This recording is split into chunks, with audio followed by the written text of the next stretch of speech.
हे परमेश्वर के पुत्रों, यहोवा का गुणानुवाद करो, यहोवा की महिमा और सामर्थ्य को मानो।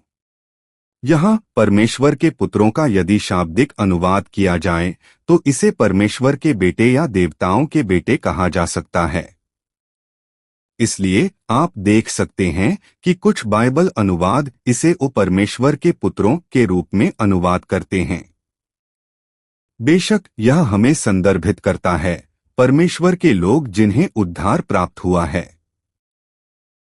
दूसरे शब्दों में इस शब्द का अर्थ है कि हम परमेश्वर के लोग जो बचाए गए हैं। हमें प्राप्त उद्धार के लिए परमेश्वर को बार बार महिमा और शक्ति देनी चाहिए और देते रहना चाहिए।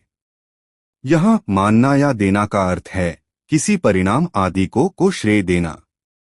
संक्षेप में, मुझे प्राप्त उद्धार का श्रेय परमेश्वर को दें। ऐसा क्यों है? क्योंकि हमें प्राप्त उद्धार मेरी अपनी धार्मिकता, योग्यता, सहयोग या सहायता से प्राप्त नहीं होता है।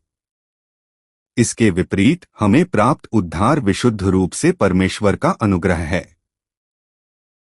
नहीं, हमारा उद्धार एक ऐसा कार्य है जो केवल परमेश्वर की शक्ति, सामर्थ्य, अधिकार, ज्ञान और महिमा से संपन्न होता है। क्या ऐसा नहीं है? परमेश्वर ने हमें अनंत काल से पहले चुना और हमें बचाने के लिए कड़ी मेहनत की।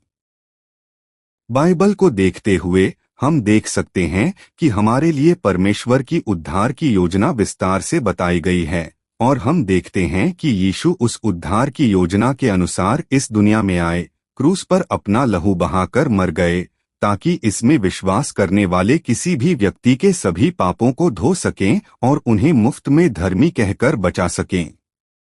नहीं, हम पुष्टि कर सकते हैं कि यीशु ने हमारे बीच पवित्र आत्मा को भेजा और उसके माध्यम से वह उद्धार का कार्य कर रहे हैं।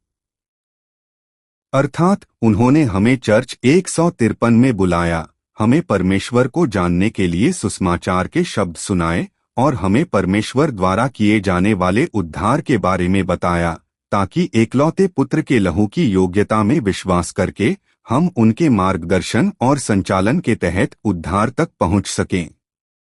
इस तरह हम पुष्टि कर सकते हैं कि हमारा उद्धार एक ऐसा कार्य है जो केवल परमेश्वर की शक्ति, सामर्थ्य, अधिकार, ज्ञान और महिमा से संपन्न होता है।